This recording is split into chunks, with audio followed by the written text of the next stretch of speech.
gas prices are anticipated to stay low for the next couple of years, so what's with Hyundai launching a Toyota Prius fighter now?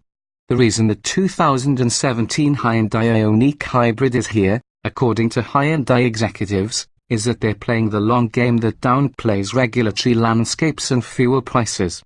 Toyota had the same faraway target when it started its hybrid development in a similar climate in the 1990s, and that approach has earned Hyundai a legitimate place at the table today. Ki-Sang Lee, who has seen the project through nearly 12 years of development, from the formation of Ioniq car-powered-train division in 2005 to the first Ioniq deliveries to dealerships in the United States this year, said the goal from the outset has been to beat the Prius in fuel economy. And now Hyundai has a model that does exactly that, and here's how, with an EPA combined rating of up to 58 miles per gallon. Of course, that number has to stand up in the real world, and it bears close scrutiny considering the company's 2012 EPA mileage scandal here in the US, where Hyundai was caught inflating its MPG estimates. But where Hyundai's offerings once were heavier and thirstier than those from rivals Toyota or Honda, the company is now fully competitive. The Sonata Hybrid has graduated from clumsy to contender, for example, stacking up well against hybrid versions of the Toyota Camry and the Honda Accord. Just as in the Sonata Hybrid, the Ioniq has an electric motor generator that's fixed to the transmission's input shaft. A multiplate clutch brings the engine into the mix whenever it's needed. But pretty much everything else is different. The Ioniq deploys the full arsenal, a 104 horsepower Atkins cycle 1.6-litre gasoline engine with a claimed 40% thermal efficiency, a figure that's still relatively rare outside of diesels. A dual-clutch automatic transmission chosen for its lightness and low friction losses, a lightweight 1.6 kWh lithium-ion battery pack, an aluminium hood, liftgate, and suspension components, a platform shared with the Kia Niro that's ready for autonomous technology, and an exterior that has been finessed to achieve an astonishingly low 0.24 coefficient of drag. Embracing normalcy. Despite the Ioniq's wind-cheating comeback profile, the styling is far more conservative than that of the polarizing Prius. The Ioniq Hybrid is similarly straightforward inside, with a horizontally oriented dashboard, a sprinkling of bright trim, and plenty of soft-touch materials, in this case derived from sugarcane. The shift lever is a traditional PRND affair rather than something like the Prius's oddball stalk, and the instrument cluster has a simple analog look, with a round speedometer flanked by an eco-driving gauge on the left and a battery state of charge meter on the right. You can call up a small power source graphic and a few other efficiency tallies on the touch screen, but you won't need Starfleet Academy accreditation to operate anything.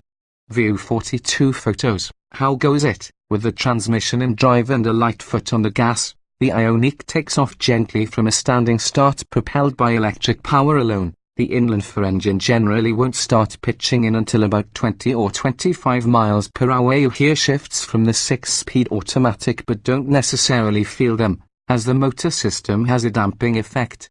In drive, upshifts happen quite early and any quick prod of the accelerator is met with a momentary delay before the additional thrust arrives. Sliding the shift lever to the left engages Sport mode, which makes throttle type in far more aggressive, changes the shift points, and lets the engine rev a lot higher in general. Sport mode quickens the response of the accelerator but keeps the gasoline engine on whenever the car is moving, at the expense of fuel economy. The Ioniq's hybrid powertrain suffers a few drivability quirks.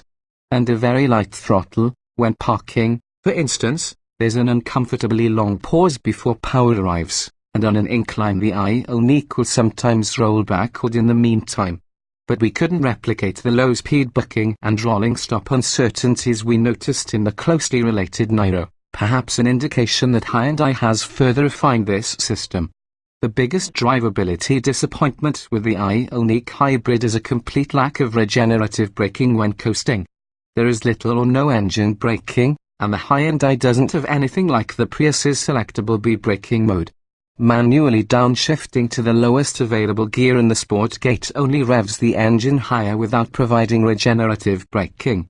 Riding the brake pedal and decelerating via the cruise control were the only workarounds we could find. On the other hand, we're impressed at how unobtrusively the gasoline engine goes in and out of the mix. We saw the engine turn off for the better part of a minute while going more than 70 miles per hour on a long, gentle downhill grade, then rejoin the effort with no perceptible vibration when the road leveled. The powertrain is set up for coasting, and the Ioniq's navigation system even includes a feature incorporating GPS data, advising the driver when to lift off the accelerator for freeway or ramps, for instance. Achieving the Ioniq's goal to also beat the Prius dynamically would have been a cinch against the previous, third-generation Toyota model. However, the redesigned suspension in the current fourth-generation version of the Prius makes it somewhat more athletic when the road twists and turns.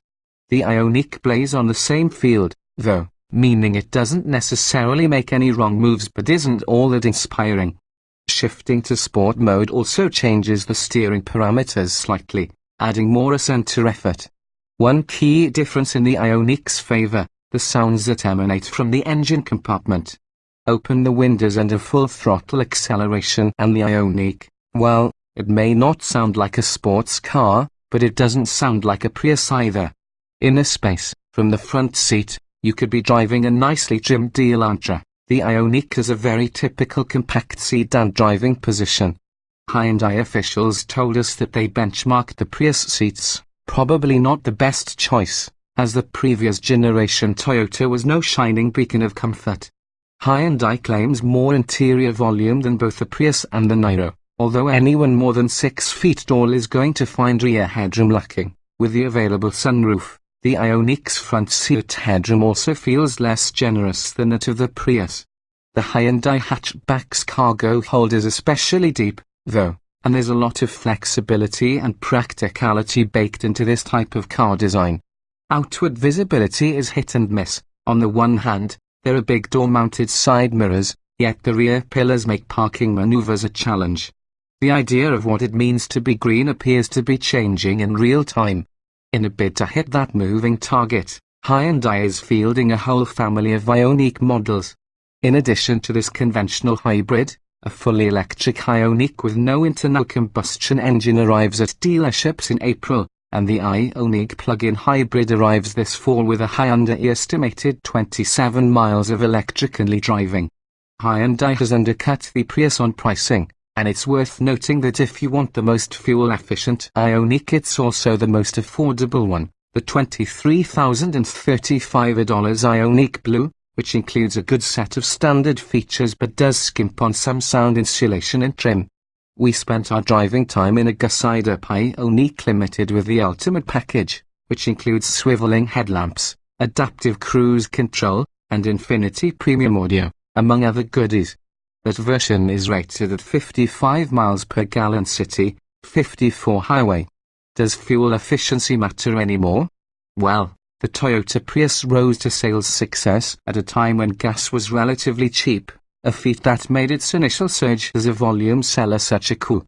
The Ioniq passes muster as a normal car, which is Hyundai's own coup in the segment. Now we wait to see how it fares in a not-so-welcoming hybrid market.